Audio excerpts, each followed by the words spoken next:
cabo 3 puntos máis no casilleiro do Celta B despois dese 1-2, un partido moi polémico, Óscar, sobre todo xa empezaba con bastante polémica despois desa acción. Si unhas mans de Ikendi que indica ao colexiado, as protestas dos locais, e imagínate como protestarían cando o árbitro manda repetir ese lanzamento.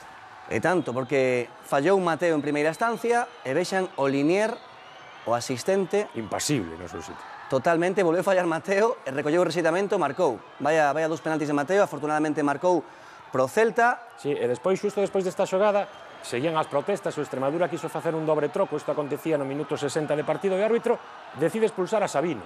Que xa protestara moito despois do penalti, Un Sabino que se volve totalmente tolo, aí o teñen con número 9, o árbitro que ten que recuar ante esas protestas, o público enfadadísimo, acaban sacando a Sabino do terreo de xogo. O importante para o Celta B, pois que ia gañando, e con isto...